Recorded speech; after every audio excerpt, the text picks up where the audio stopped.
Bonjour. Donc, je vais faire la conférence aujourd'hui. Comme sûrement beaucoup parmi vous, j'ai une relation amour-haine avec WordPress. Donc, le hacker en moi adore WordPress, le gars de sécurité en moi un peu moins. Donc, le but est vraiment de couvrir un petit peu l'aspect attaque, protection, audit. Donc, ou si vous préférez, on va parler de WordPress sécurité. Parce qu'on s'entend, WordPress a vraiment une habitude d'être piraté, d'être vu dans les médias comme une plateforme vulnérable, avec raison. Donc, on va voir vraiment pourquoi, c'est quoi les lacunes de cette plateforme-là et de quelle façon qu'on peut la rendre plus sécuritaire et dans un contexte de test d'intrusion, trouver des vulnérabilités à l'intérieur. Donc, je suis professionnel en sécurité de l'information. Ça fait une quinzaine d'années que je travaille en sécurité de l'information comme telle. Je suis directeur des opérations chez Horizon Cumulus, qui est une firme qui fait de l'hébergement web. Donc, en hébergeant des plateformes, on doit dealer avec tout ce qui va avec, y compris tout l'aspect piratage et sécurité. C'est ma deuxième conférence au Hackfest, donc je ne devrais pas être si pire que ça pour qu'ils me réinvitent. Donc, si je ne me plante pas, peut-être il va y avoir une troisième dans 2 ans. Donc, je fais une centaine d'interventions par année sur des plateformes WordPress, soit pour réaliser des audits de sécurité, donc s'assurer qu'ils soient sécuritaires, conformes, qu'ils ne se fassent pas pirater. Souvent, j'interviens dans des contextes post-incident. Un site web a été piraté. De quelle façon il a été piraté? C'est quel plugin qui est en cause? C'est quoi les backdoors qu'on a laissés sur le site? Comment on procède à la décontamination du site Internet? Je travaille sur des mandats d'hébergement web, donc c'est sûr que WordPress est souvent hébergé. Des projets de migration de plateformes de CMS et je donne des cours et des formations en développement sécuritaire aussi. Je ne suis pas un développeur WordPress. Je suis meilleur pour briser des trucs que pour en développer, comme beaucoup de hackers comme tel, mais j'ai malgré tout un background de programmation, donc je suis en mesure de comprendre bien les impacts. Pourquoi qu'on va parler de la sécurité WordPress? Parce que WordPress est estimé à environ 20% des sites Internet. Si je demande à ceux qui ont un site WordPress dans la salle de lever la main, donc on a quand même ceux qui ont déjà piraté un site WordPress, ceux qui ont les deux. Donc, WordPress, ça touche tout le monde. On va avoir un beau-frère, une belle-sœur, un employeur, un partenaire qui va avoir une plateforme WordPress. Et à l'inverse, tous les sites qu'on visite à chaque jour, souvent, il va en avoir des WordPress. Donc, si vous allez sur une boutique en ligne pour faire des achats avec votre carte de crédit, bien, peut-être que vous allez vouloir savoir si la plugin qu'ils utilisent, le site est déjà piraté avant de leur envoyer votre carte de crédit. Donc, la sécurité WordPress, c'est vraiment un écosystème et le but, c'est qu'on couvre un petit peu les différents éléments. Donc, on va parler de WordPress. C'est vraiment, qu'est-ce qu'on va voir aujourd'hui? C'est sûr que WordPress reste une application web. Je ne vais pas vous parler de WASP, du top 10, de l'injection SQL, du cross-site scripting, parce que, bon, vous êtes tous des hackers ou une partie d'entre vous, puis il y a d'autres conférences qui vont porter sur vraiment la sécurité web.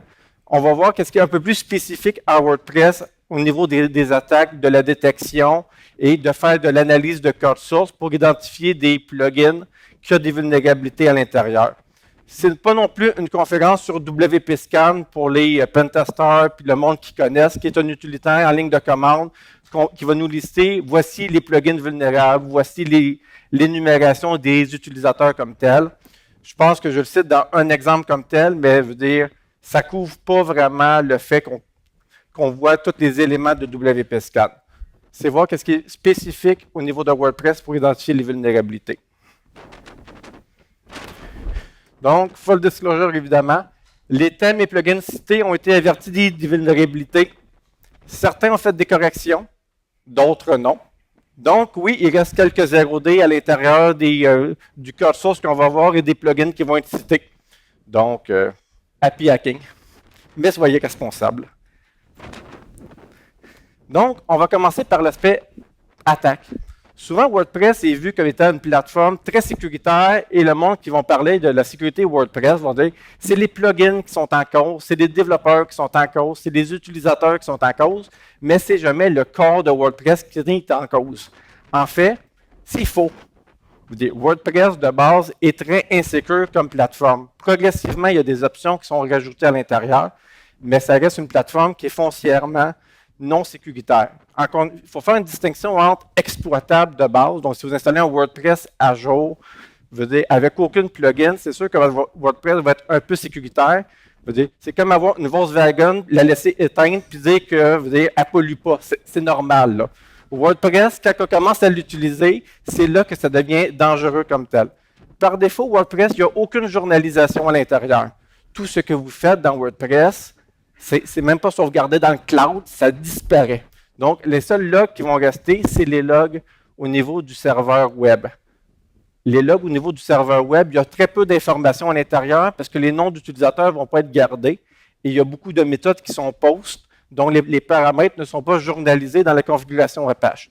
Donc, vous savez qu'il y a une attaque, vous savez qu'elle vient de l'Ukraine, de la Russie, de la Chine, mais vous n'avez aucune idée de ce que la personne a fait à l'intérieur de votre WordPress par défaut. Il n'y a aucune intégrité. WordPress ne va pas détecter que quelqu'un a été mettre une backdoor à l'intérieur de votre site Internet. Donc, par défaut, c'est du PHP. Donc, du moment que ça compile, qu'il n'y a pas une erreur de syntaxe, WordPress va fonctionner. Par défaut, WordPress diffuse sa version. On va le voir tantôt. Donc, c'est très facile d'identifier les sites WordPress. Ils ont même la même structure, les versions des plugins, les versions des composants. Donc, c'est très facile de les identifier. Il y a un API qui est le XML RPC qui fait partie à l'intérieur. Ça aussi, ça permet d'exposer différentes attaques. Comme beaucoup de systèmes WordPress, c'est des ID séquentiels. Donc, on parle de 1, 2, 3, 4, 5. Donc, ça devient très facile comme ça d'identifier les ID de page d'utilisateurs. Et la cryptographie, elle est vraiment faible. En fait, elle est plus que faible. On va en voir des extraits tantôt. Je veux dire, si vous voulez faire de la crypto comme un amateur et un stagiaire, faites de la crypto comme WordPress. Donc, attaque principale qu'on voit contre les plateformes WordPress, de base, il y a la diffusion de versions. C'est-à-dire au monde, j'utilise une vieille version de WordPress, piratez-moi. Donc, ensuite, on tombe dans l'énumération d'utilisateurs qui, par défaut, est activée. Donc, vous êtes en mesure de lister tous les comptes utilisateurs valides à l'intérieur d'un serveur WordPress. Ensuite, il y a le brute force, parce que par défaut, WordPress n'a aucune protection contre le brute force. Donc, si vous voulez essayer un dictionnaire de 1000 mots de passe, jamais WordPress va vous bloquer de base. Il va vous autoriser à faire le nombre d'attaques de dictionnaire que vous désirez. L'autre type d'attaque qu'on va voir beaucoup, c'est du remplacement de contenu. Donc, les gens ils vont vouloir aller mettre des liens souvent pour du SEO. Donc, ils vont aller vouloir remplacer la page d'accueil, mettre des liens de farming, mettre ça au niveau du footer, au niveau du contenu. C'est des attaques automatisées qu'on voit quand même beaucoup. On voit de plus en plus de portes dérobées à l'intérieur. Donc, les gens mettent des backdoors. On va en voir une un peu plus tard de comment c'est programmé pour pouvoir exécuter du code et accéder à de l'information sur votre plateforme WordPress. La catégorie spam, ça a été une des premières à être attaquée sur WordPress. Le but, c'est de vraiment trouver des formulaires de contact et mettre des informations pour envoyer des courriels non sollicités et mettre du contenu comme tel. On a tout l'aspect accès non autorisé et contournement de mesures de sécurité logique. Historiquement, WordPress était utilisé pour faire des microsites. On faisait notre blog personnel à l'intérieur. Il y avait un utilisateur, c'était le compte admin, puis tout le monde était bien avec ça. Progressivement, WordPress devient une solution qui est mise en place pour des sites beaucoup plus importants, des portails d'information, des sites transactionnels. Donc, tout l'aspect de sécurité logique devient beaucoup plus important parce qu'on a une catégorie d'utilisateurs à l'intérieur. Donc, on a du monde qui vont simplement accéder, s'abonner, mettre du contenu, avoir des membres. Donc, toute la sécurité logique devient beaucoup plus importante.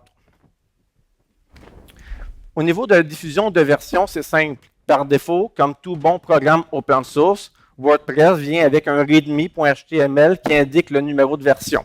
Pourquoi faire simple, alors qu'on peut faire compliqué? Et il y a un générateur qui se rajoute avec la version comme telle, donc WordPress avec la version de WordPress qui va être indiquée. Au niveau de l'énumération d'utilisateurs, c'est très simple. Vous prenez n'importe quel site WordPress et vous rajoutez à la fin auteur égale un numéro séquentiel. Donc, on commence avec le numéro 1, 2, 3 et on incrémente comme ça. Ça va vous faire une redirection vers auteur avec le nom de l'auteur comme tel. Donc, c'est de cette façon-là qu'on peut énumérer tous les utilisateurs de sites WordPress. J'ai parlé de WP Scan un peu plus tôt. On peut faire la même méthode avec wp-scan, enumerator, user, et ça va nous lister comme ça tous les comptes utilisateurs valides et les ID. J'ai pris les statistiques d'attaque par dictionnaire d'un site, veut dire qu'on héberge rien pour avoir un point de vue statistique. En moyenne, on a entre, mettons, veut dire 2000 et 15 000 attaques de dictionnaire veut dire, par mois pour un seul site. En fait, si on prend la somme cumulée de l'ensemble des sites sur lesquels j'interviens, on en a 7000 par jour d'attaques de dictionnaire, tout user et tout site confondu sur un pool de peut-être une centaine de sites Internet. C'est énormément de trafic qui est utilisé. Au niveau des attaques comme ça de dictionnaire, il y a plusieurs approches. Donc, ça, c'est l'approche un peu botnet. Donc, il va y avoir 250 adresses IP qui vont cibler un seul site WordPress. Ils vont prendre leur dictionnaire de mots de passe, ils vont le segmenter entre l'ensemble du botnet. Donc, ça permet de scanner rapidement et advenant qu'il y a des mesures en sécurité pour bloquer l'attaquant, ça devient beaucoup plus difficile de bloquer 250 attaques d'un botnet que de bloquer une adresse IP spécifique. L'autre, qu'est-ce qu'on voit, qui est en règle générale des scripts chinois sans aucune intelligence. Je parle des scripts, là. Donc, ils vont attaquer, veut dire vraiment une adresse IP qu'ils vont tester à répétition. Donc, si ça leur prend 2 heures de scanner leurs 5000 mots de passe, ils vont passer comme ça tous les noms d'utilisateurs parce que jamais WordPress va les bloquer comme tel. Maintenant, il y a de plus en plus de plugins en sécurité qui bloquent les sites de façon automatique. Donc, l'approche qui va être reprise, c'est vraiment de dire on va y aller par micro. Donc, l'attaquant va cibler 1 million de sites Internet. Il va essayer un mot de passe sur ce million de sites Internet-là. Ensuite, il va attendre, il va prendre un autre mot de passe et il va y aller comme ça sur l'ensemble des sites Internet. Donc, jamais il va être bloqué parce que plutôt que de tester son mot de passe en continu, il est étendu sur des sites Internet. Dans notre cas, en fait, toutes les erreurs d'authentification sont combinées sur l'ensemble d'un serveur central. Donc, quand quelqu'un scanne plusieurs sites en parallèle, on l'intercepte de la même façon parce qu'on centralise ces logs-là d'authentification, mais par défaut, souvent, ce n'est pas le cas. L'autre catégorie qu'on remarque au niveau des attaques, c'est des exploits génériques dans des templates et des plugins. Ça, c'est des scanners qui vont vérifier certaines versions précises de vulnérabilité pour identifier comme ça tous des patterns et des pages. Sûrement, vous avez moindrement que vous faites des tests d'intrusion, vous avez travaillé sur des WordPress ou vous avez un WordPress qui s'est fait pirater. On l'a vu que WordPress SEO a eu des vulnérabilités. Revolution Slider a été piraté. Donc, souvent, c'est des plugins qui sont quand même très communs, qui sont utilisés sur un gros pool de sites Internet et que c'est ces plugins-là qui vont se faire pirater.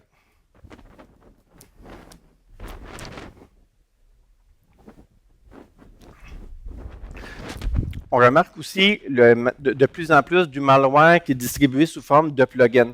Au début, le monde piratait un WordPress, allait mettre du contenu à l'intérieur. Le monde détectait que le site s'était fait pirater, remettait le site en fonction, où il y avait des mises à jour qui se faisaient, puis toutes les modifications comme ça devenaient, désuètes parce que le site était remonté. Qu'est-ce que les hackers ont commencé à faire depuis environ, quelques années? C'est de packager leur malware et leur backdoor sous forme de plugin. Quand ils piratent un site, ils installent une plugin. L'administrateur du site pense que c'est une plugin qui est officielle. S'il y a une migration, la plugin elle va suivre. Si la personne fait une réinstallation d'une plateforme WordPress, il va réinstaller la même plugin. Donc, de façon transparente, le malware va tout le temps rester fonctionnel. Donc, on va en prendre un pour exemple. Donc, on voit déjà qu'à l'intérieur des commentaires, il y a un premier backdoor qui a été rajouté, que si on voit la request WSM, on va inclure la request WSM. En fait, ça permet à un attaquant d'aller loader n'importe quel fichier, soit externe si c'est activé au niveau de PHP, soit interne pour comme ça avoir accès à un document. Ensuite, si on continue dans le plugin, on voit qu'on a un add action admin init. Cette méthode-là en WordPress permet de définir une fonction qui va être automatiquement exécutée à chaque fois qu'un administrateur se connecte. Donc, ça l'assure que si un administrateur se connecte au site pour vérifier si le site a été effectivement piraté, mais en se connectant, la plugin va l'intercepter et réexécuter son programme. Les plugins de WordPress sont contrôlés par version. En règle générale, si un hacker a réussi à rentrer sur votre site, il a identifié une plugin qui était vulnérable. Qu'est-ce qu'un hacker veut éviter de faire? C'est que vous mettez à jour vos plugins avec une version qui va corriger cette vulnérabilité-là. Pour ce faire, on a un exemple ici que le plugin fait, c'est qu'elle va ouvrir la plugin vulnérable. Dans ce contexte-là, c'était MainWP Child, et elle va aller remplacer le numéro de version à l'intérieur par une version qui est déjà patchée et plus élevée que la version en circulation. Comme ça, quand WordPress va vérifier les plugins, il va dire qu'il n'y a aucune mise à jour de disponible pour cette plugin-là, parce qu'il n'y a pas de version équivalente dans le SVN de plugin de WordPress. Donc, la personne elle va vérifier ses numéros de version, elle va croire qu'elle est conforme, qu'elle est sécuritaire parce que les versions coïncident, alors qu'elle utilise encore l'ancienne version qui est vulnérable. C'est simplement, quand je vous disais un peu plus tôt qu'il n'y avait pas de vérification d'intégrité, on envoie un exemple. Les versions, c'est simplement un commentaire d'un document texte qui peut être réécrit. Et ensuite, on a un contenu comme ça qui va être remplacé.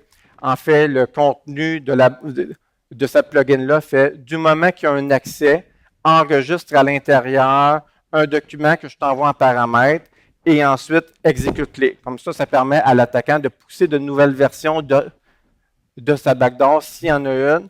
Sinon, ça va être son ancienne backdoor qui va être réexécutée de façon automatique tant qu'il ne va pas en pousser une nouvelle. Comme ça, c'est le même backdoor qui roule en continu.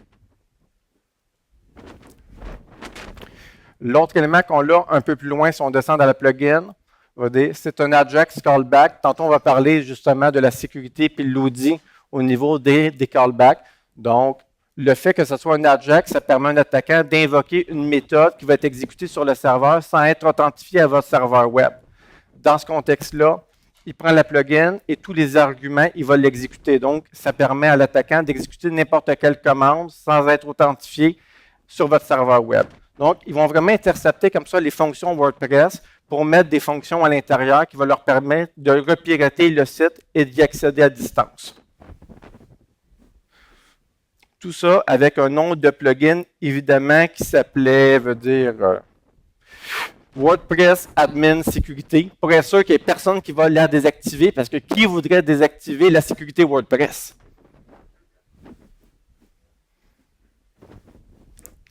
Donc, au niveau des techniques d'audit, WordPress est beaucoup plus sympathique que d'autres solutions parce qu'on a plusieurs éléments d'accessible.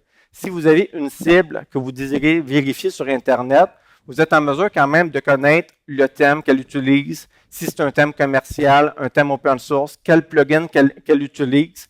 Est-ce que c'est des plugins premium, des plugins qui sont open source? Quelle version de la plugin elle utilise, télécharger le code source des mêmes plugins et vous montez un WordPress local qui va représenter sensiblement le même environnement de votre cible. Donc, ça vous permet comme ça d'avoir un environnement pour tester en parallèle puis vérifier le code source. Parce qu'on va voir tantôt au niveau des plugins, il y a plusieurs vulnérabilités disponibles. Souvent, les sites WordPress vont nous permettre de nous inscrire. Si c'est une boutique en ligne, on peut créer un compte. Donc, ça va nous donner déjà plus d'accès qu'un simple utilisateur, parce qu'on va devenir quelqu'un qui a un profil WordPress, on va avoir des cookies de session qui vont nous être attribués. Donc, ça devient beaucoup plus simple pour un attaquant de s'inscrire.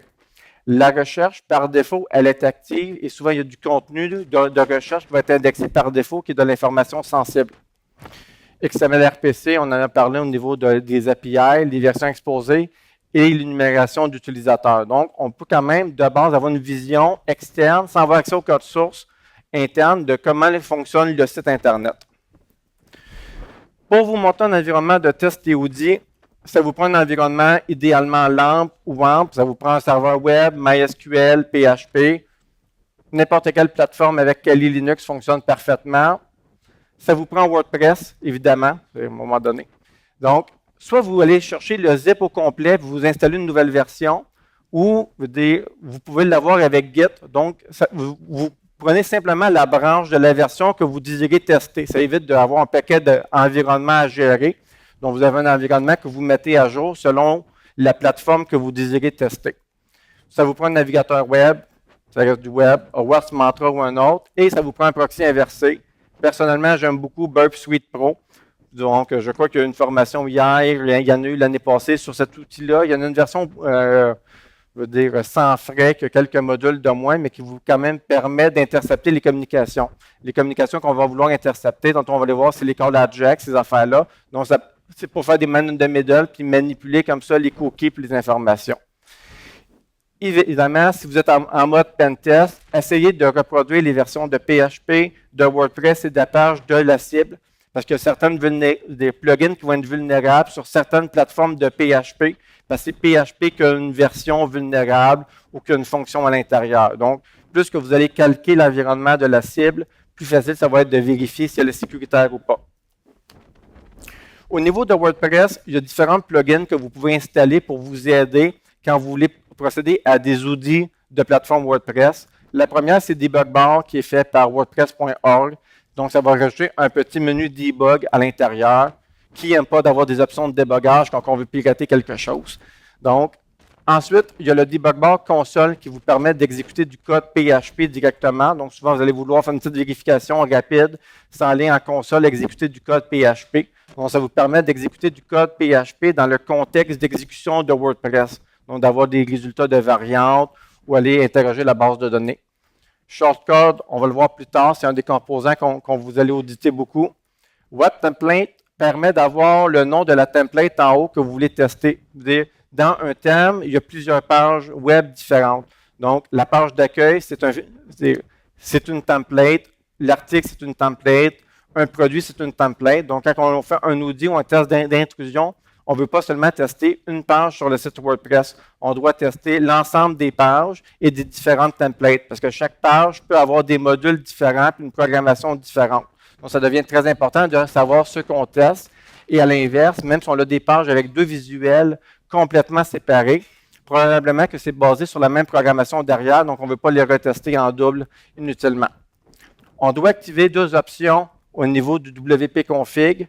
WP Debug qui va activer le mode debug et l'option Save Query qui va enregistrer le log de tous les accès à la base de données. Donc, ça va vous sortir le log SQL, ce qui facilite les recherches ensuite pour trouver de l'injection SQL, par exemple. Comme ça, si vous mettez certains paramètres, vous allez pouvoir voir votre log SQL et voir votre paramètre dans quelle requête SQL il va être exécuté. Il y a d'autres plugins à Debug Bar, Post Type, Hook, Filter, Role. Donc, on va les voir puis on va les couvrir un peu plus tard.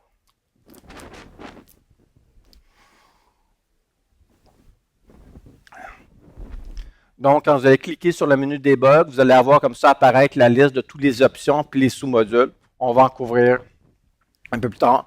Par défaut, il va vous montrer comme ça tout le code, veut dire SQL et include. On va vous mettre de base d'une certaine information. L'ensemble n'existe pas, tout a une cause d'une raison d'être, surtout en WordPress. Donc, WordPress est souvent prévisible. De base, les numéros de pause, c'est des numéros séquentiels. Donc, ça devient facile à identifier les numéros, les users. Donc, c'est toujours 1, 2, 3, 4, 5. Donc, ça devient très facile à tester. Il y a beaucoup d'options et de plugins qui veulent utiliser Time. Time, c'est le temps en secondes. Ça devient facile, encore une fois, de déterminer c'est quoi le time. Si vous voulez le faire en WordPress, appelez wp-admin, admin-ajax.php, action égale heartbeat. Vous allez avoir un paramètre qui va dire time du serveur avec le nombre de secondes exactes. Donc, si vous faites un test d'intrusion et que vous savez qu'une des variables, c'est le temps, vous faites une demande en même temps pour avoir le heartbeat et vous allez avoir sensiblement le même résultat que la programmation interne de WordPress va utiliser au niveau du temps parce que c'est vraiment le time tel que retourné par le serveur WordPress. Unique ID, encore une fois, c'est des pseudos aléatoires basés sur le temps. WP-Rand, c'est la fonction aléatoire de WordPress qu'on va revoir dans quelques minutes. MicroTime, c'est un peu mieux parce que c'est basé sur le nombre de microsecondes. Puis empty-rand, encore une fois, c'est du pseudo-aléatoire. WP-Rand, la magique fonction de nombre aléatoire de WordPress. Elle sert à déterminer tous les nombres aléatoires, les hashes de mots de passe, les codes de réactivation des mots de passe temporaires, vos cookies de session. Donc, tout ce qui est aléatoire, de base, vient de WP-Rand. Donc, on voit que comment elle est initialisée. C'est un micro-time combiné avec un MT-Rang, il fait un Unique ID et il fait un MD5 de tout ça. On est en 2015. Donc, ensuite, comment il va continuer à faire son pool de valeurs aléatoires? Il va faire un SHA-1 de sa première partie, il va la concaténer à sa deuxième partie. Donc, de base, la deuxième partie du nombre aléatoire est directement dépendante du premier bloc de nombre aléatoire. Donc, ce n'est pas des nombres qui sont complètement aléatoires, c'est vraiment une cascade qui s'accumule comme ça. Ensuite, l'autre, encore une fois, c'est basé sur les deux premières valeurs, mais combinées avec le seed. Et finalement, pour le prochain mot de passe aléatoire, on refait un MD5 du seed existant et de la valeur aléatoire. Donc, c'est pas mal les mêmes chiffres qui vont revenir de fois en fois. Donc, on peut déterminer facilement comme ça, puis avoir certains patterns, parce que c'est pas vrai que c'est complètement des nombres aléatoires qu'on va avoir. Ça devrait être corrigé avec la version 4.4, après 17 mois d'intenses efforts et de discussions en disant peut-être qu'on pourrait faire mieux et utiliser les nombres aléatoires du système d'exploitation. Donc, 17 mois. Donc, encore une fois, ce n'est pas encore dans le corps, c'est planifié pour être intégré. Donc, ça devrait être basé sur les mêmes fonctions que OpenSSL au niveau des nombres crypto que fournit le système d'exploitation avec de l'entropie. Entre-temps, par contre, on a une excellente plateforme WordPress avec des nombres aléatoires faibles. RND value est une variable globale de WordPress. Donc, vous pouvez la définir à n'importe où et dire, plutôt que de recalculer tes nombres aléatoires, parce qu'en fait, WordPress va générer ça, puis ensuite, il va aller prendre les nombres aléatoires qu'il a besoin. Quand il manque de nombres aléatoires, il va régénérer une nouvelle chaîne avec le même pattern. Il va avancer comme ça. Donc, ça, c'est son buffer de nombres aléatoires. Si vous le définissez par défaut à une valeur très longue, dont un WP config, il va prendre ces nombres-là tant qu'il peut, puis par la suite, il va commencer à générer ses propres nombres aléatoires. Si vous définissez ce nombre-là à l'intérieur et vous faites une demande de reset de mot de passe, vous allez vous apercevoir que la clé qui va vous être retournée pour resetter le mot de passe va être PPPPP. Parce qu'en fonction de cette clé-là, de nombre aléatoire, il va vous générer une clé de mot de passe identique. Donc, si un attaquant va mettre quelque part dans un de vos thèmes ou un de vos sites WordPress, une clé statique au niveau des nombres aléatoires, il va toujours être à mesure de déterminer c'est quoi les resets de mot de passe qui vont être faits. Encore une fois, c'est une variable à initialiser quelque part, ça laisse très peu de traces à l'intérieur du système. À l'inverse, n'importe qui peut aller lire en programmation cette valeur-là. Si un attaquant va lire cette information-là, donc, il peut aller prévoir c'est quoi le prochain mot de passe qui va être généré.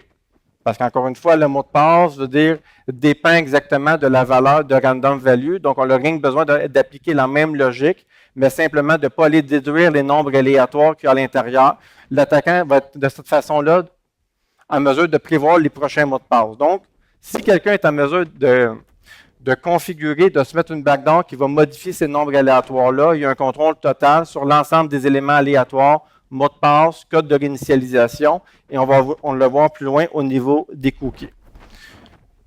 L'autre élément que WordPress utilise pour avoir des nombres aléatoires et des sessions, c'est les nonces et les sessions. Donc, c'est des clés qu'il va définir de façon aléatoire. Donc, c'est à chaque installation que vous faites, ça va générer comme ça des clés aléatoires. Toute la cryptographie que WordPress fait au niveau de ces sessions, des nonces, c'est basé sur ce contenu-là. Si ça devient de notoriété publique, donc vous piratez un site web, une directory de directory traverseur qui vous permet d'accéder au WP config et vous avez accès à ces informations-là, vous pouvez déterminer une autre partie des informations aléatoires qui vont être générées par WordPress. Donc, si on prend les cookies, par exemple, WordPress va générer 2 cookies quand vous êtes authentifié. La première partie en rouge, c'est le MD5 du site Internet. Donc, ça, c'est facile. Vous êtes en mesure de le présumer parce que vous prenez l'URL du site Internet, vous en faites un MD5, vous allez avoir comme ça les informations et de quelle façon que le cookie va être nommé. Donc, si vous désirez faire de l'interception de cookies sur un Wi-Fi et autres, vous savez que c'est un site WordPress, vous savez c'est quoi la plateforme, l'URL, ça devient facile de déterminer quel cookie vous devez intercepter. Ensuite, la deuxième valeur est le mot de passe et le code utilisateur comme tel. Ensuite, c'est l'expiration du mot de passe. Ensuite, c'est encore une fois un mot de passe de 47 caractères, 43 caractères aléatoires. Si vous contrôlez l'élément d'avoir la chaîne de nombres aléatoires, vous êtes en mesure de déterminer, c'est quoi la valeur de ce cookie-là. Et finalement, c'est une clé qui va être combinée pour prouver l'intégrité des premières informations qui est concaténée avec le username, le mot de passe, l'expiration et le token. Donc, si vous contrôlez à la fois les nombres aléatoires et vous savez c'est quoi les clés de chiffrement qui sont utilisées sur le poste de travail, sur le serveur WordPress de la personne, vous êtes en mesure de déterminer c'est quoi les cookies qui vont être utilisés. Ou sinon, je ne suis pas un spécialiste en crypto, mais vous pouvez quand même simplifier les brute force au niveau des sessions en fonction de jeux beaucoup plus petits.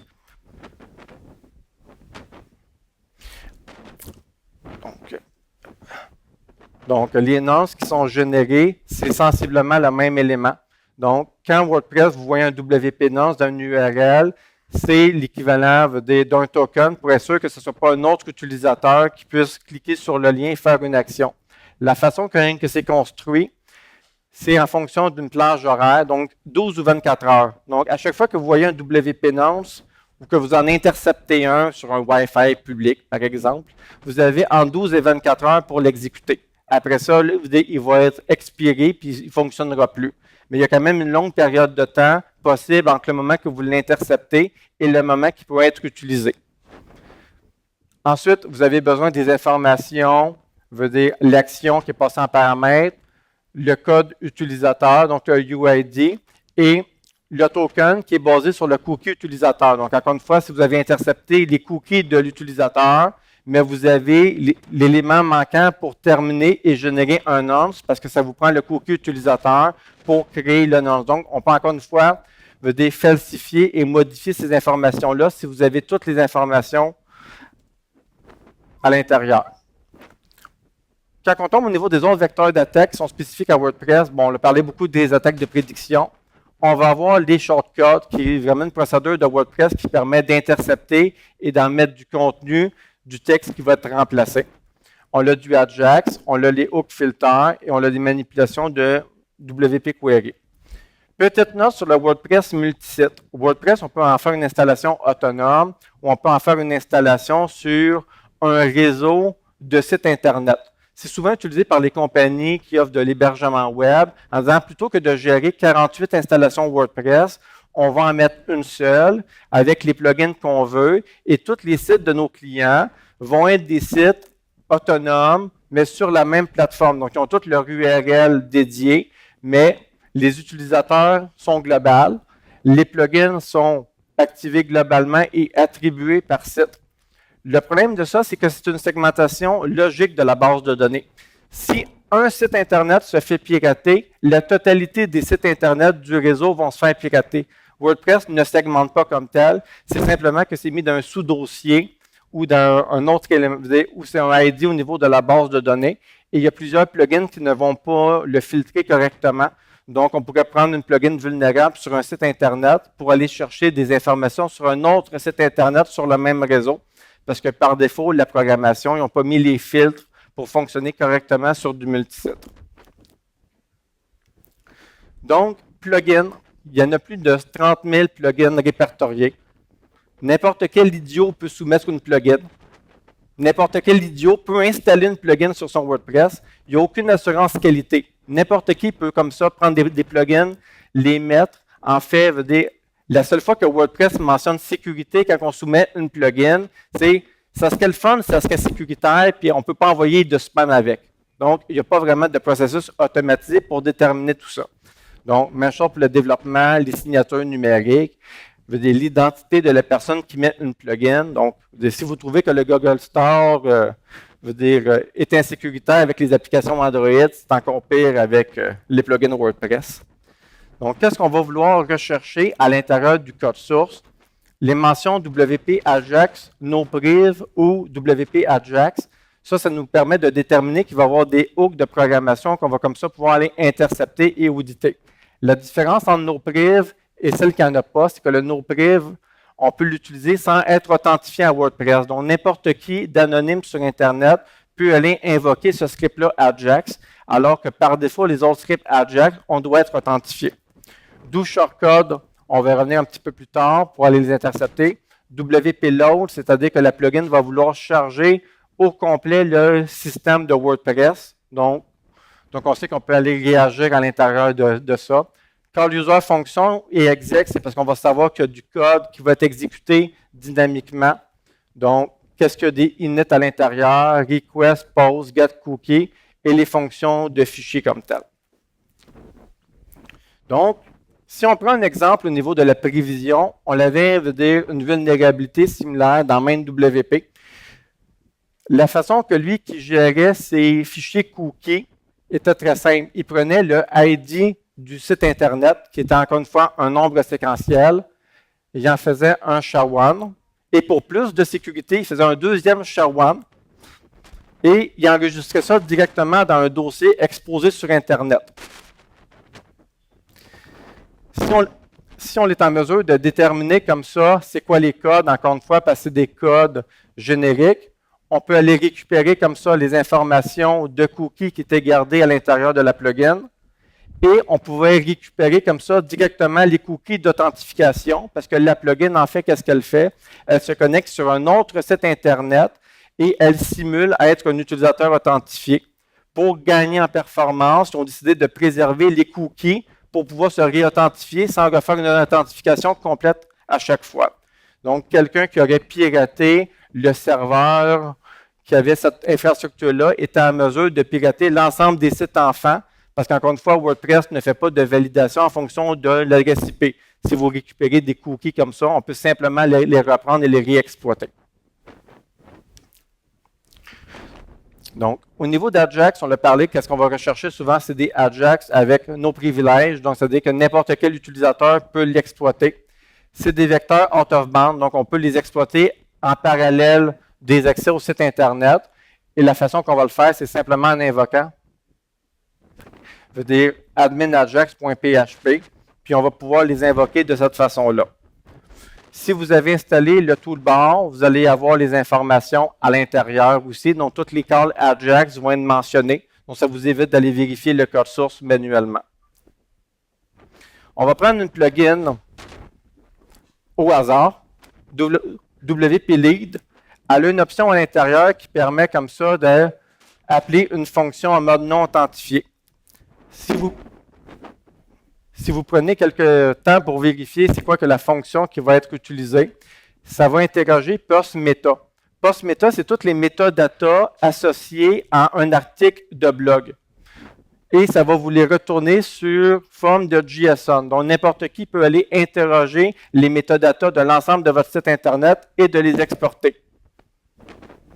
Ce qui devient intéressant, c'est que si vous utilisez WooCommerce stocke au complet les informations de vos commandes clients comme métadata. Donc, l'attaquant peut simplement passer par cette vulnérabilité-là à l'intérieur, qui est, by the way, toujours 0D, et accéder comme ça à l'ensemble des métadatas. Les métadatas, c'est des nombres séquentiels comme le reste. Donc, un attaquant peut parcourir votre base de données et aller exporter au complet les infrastructures que vous avez à l'intérieur. Shortcut, c'est un petit peu similaire, donc c'est vraiment du texte. Donc, il faut avoir minimum un accès en écriture sur une page web. Donc, un accès contributeur est correct pour pouvoir mettre du code avec des métadatas comme tel. Souvent, c'est intégré au thème, aux informations comme telles. Souvent, ce n'est pas vraiment sécurisé parce que c'est des fonctions helper que les développeurs de thèmes et de plugins font pour rendre la job plus facile. Vous pouvez y accéder via le debug menu aussi ou faire une vérification. Si vous voulez faire du cross-site scripting sur des plateformes WordPress, surtout si vous êtes un utilisateur qui n'est pas administrateur, vous avez beaucoup de lacunes. Les apostrophes, des quotes, les retours de ligne, c'est remplacé par du code HTML et fonction, des WordPress, une fonction, c'est que ça, script qui va purger comme ça tout le contenu HTML avec certaines fonctions mots-clés quand on n'est pas un utilisateur qui a le droit d'envoyer des informations à l'intérieur. On va prendre un autre plugin, toujours non patché non plus, qui permet de mettre des shortcuts comme tel. Normalement, la façon que ça fonctionne, c'est que vous pouvez mettre un tag et ça va vous mettre un slider de photos. Tout le monde qui a un site WordPress a probablement une plugin de slider de photos, là. Donc, dans ce contexte-là, la plugin, par défaut, met un div, mais c'est un paramètre comme ça qui est personnalisable. Si on dit simplement WordPress, plutôt que de même mettre une balise div, mets-moi une balise script, ça va passer. Parce que la façon que WordPress fonctionne, il ne va pas analyser le contenu qui est retourné par les shortcodes comme étant des éléments dangereux. Parce qu'en fait, veut dire, un programmeur qui fait un shortcode voudrait peut-être mettre du code JavaScript. Donc, ce n'est pas filtré par défaut. Donc, toutes les plugins qui vous permettent comme ça de mettre du contenu à l'intérieur qui ne serait pas filtré, vous permettent comme ça d'attaquer. Donc, dans ce contexte-là, il faut mettre du code qu'on ne peut pas mettre d'apostrophe, pas mettre de guillemets, pas mettre de retour de ligne. La façon la plus simple, vous encodez votre code JavaScript, vous mettez ça dans un formulaire, vous dites C16, ça passe à travers tous les scripts. Et ensuite, on dit évalue le premier formulaire que tu vois en le décodant. Et WordPress va l'exécuter et le JavaScript il va s'exécuter sans aucun problème parce que ça passe à travers les plateformes de filtre de la plateforme WordPress. Donc, même chose ici. Il y a aussi des fois des possibilités de faire de l'injection à l'intérieur de shortcodes. Donc, si c'est des shortcodes qui sont paramétrables, on peut en passer d'autres à l'intérieur et mettre des shortcodes dans des shortcodes. Donc, ça devient comme ça facile à contourner certaines mesures en sécurité. On plugin qui n'ont pas voulu donner suite à mon courriel d'avertissement. Donc, ils vont savoir qu'un 0D avec la présentation. Donc, installation 400 000, c'est toujours pas corrigé. Ne pas utiliser dans vos environnements. Okay. Donc, on a un exemple ici de fonction d'un shortcut qui est fait. Donc, on peut passer deux arguments, une valeur par défaut et un filtre. Quand on commence à aller voir la programmation comme telle, on s'aperçoit que le filtre qu'il utilise, en fait, il va exécuter une fonction PHP qu'on passe en argument. Donc, si on fait un shortcode et on dit, utilise ma valeur par défaut wp-config et mon filtre, c'est file get contents, il va aller simplement lire le fichier wp-config et me l'afficher. Parce que c'est ça qu'on a demandé au shortcode de faire. N'importe quel utilisateur qui a des rôles contributeurs peut mettre ça en place. Si on prend la même plugin, encore plus simple, il y a une fonction qui permet de générer un tableau en fonction d'une URL. Si vous passez directement à l'intérieur, que votre URL, c'est wp-config, ils vont vous lister au complet chaque ligne que vous avez à l'intérieur de votre fichier de configuration. Login MySQL, mot de passe MySQL, clé d'encryption. Donc, des plugins comme ça qui ont des vulnérabilités à l'intérieur, il y en a énormément. Souvent, ils ne vont pas être identifiés par des programmes de scanner de vulnérabilité parce qu'il faut avoir les bons arguments et prendre le temps de comprendre comment la plugin fonctionne. Mais du moment que vous déterminez comment elle fonctionne, il y a énormément de vulnérabilités qu'on peut exploiter à ce niveau-là. Autre élément qu'on va vérifier, c'est les post types, savoir ceux qui sont publics. Les permissions et les rôles, ceux qui sont publics. Encore une fois, on va chercher des permissions qui ont été attribuées par erreur à l'ensemble des groupes utilisateurs. Des fois, les plugins gèrent mal leur groupe en sécurité, donc ils vont attribuer ça à du monde qui sont normalement pas privilégiés pour le faire. Donc, ça vous permet d'aller injecter, de manipuler ces plugins-là, même si vous ne les voyez pas, parce qu'ils ont été mal programmés. Il faut faire aussi attention aux erreurs de logique à l'intérieur des plugins. On a un exemple ici que normalement, ça devrait afficher un CAPTCHA. Par contre, il va vérifier si c'est spécifiquement un widget qui s'affiche d'un caractère à l'intérieur, donc dans votre sidebar comme tel. Donc, si vous manipulez les paramètres, vous êtes de cette façon-là en mesure de contourner la sécurité et de vous en servir comme un open relay. Au niveau de la protection, je déteste pas mal tous les plugins en sécurité parce que vous avez vu comment c'est facile de pirater du WordPress, le nombre de lacunes qu'il y a à l'intérieur au niveau des nombres aléatoires, de l'accessibilité des fichiers de configuration. Donc, demander veut dire à une plugin WordPress de se sécuriser elle-même. Encore une fois, c'est pour faire une analogie avec Volkswagen qui s'audite elle-même. Donc, vous comprenez l'analogie. Donc, souvent, on va vouloir que la sécurité soit au maximum externe au niveau de WordPress comme tel. Les modules qu'on va mettre à l'intérieur, c'est rien qu'au niveau de la prévention. qu'est-ce qu'on va vouloir faire? Supprimer la visibilité, enlever le readme, enlever la version, mettre un robot.txt pour diminuer l'indexation et les références sur Internet, mettre à jour WordPress, le thème, les plugins, supprimer tous les plugins non utilisés. Quand vous désactivez une plugin, si la vulnérabilité est à l'intérieur même de la plugin, donc on peut l'invoquer directement, elle va demeurer active. Donc, on peut quand même contacter des scripts PHP, puis WordPress n'empêche pas son exécution. Il va simplement désactiver les hooks automatiques de cette plugin-là. Par contre, tous les documents qui sont dans le folder de la plugin peuvent continuer d'être accédés. Donc, désactiver une plugin vulnérable, souvent, ce n'est pas suffisant. Au niveau de la protection contre le brute force et l'énumération, on va utiliser du htaccess pour le bloquer simplement.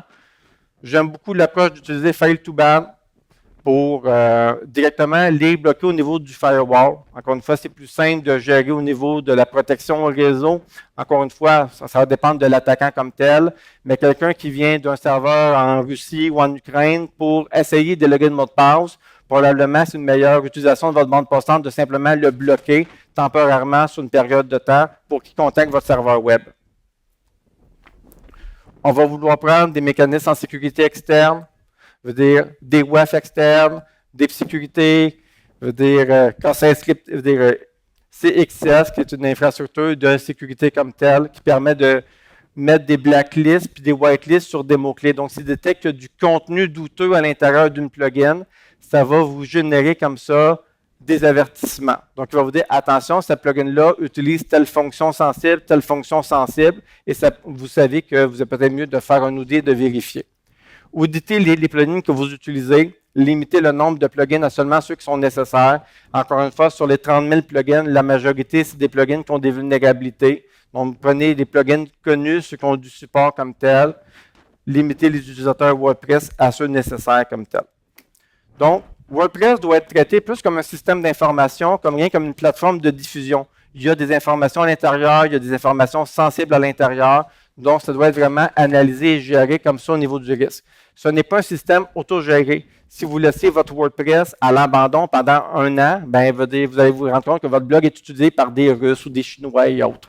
Donc, toujours vous arranger que les sites web soient bien à jour. L'image de sécurité de WordPress n'est pas toujours très bonne, avec raison. Vous avez vu pourquoi. Il y a un paquet de vulnérabilités à l'intérieur qui n'attendent que d'être découverts.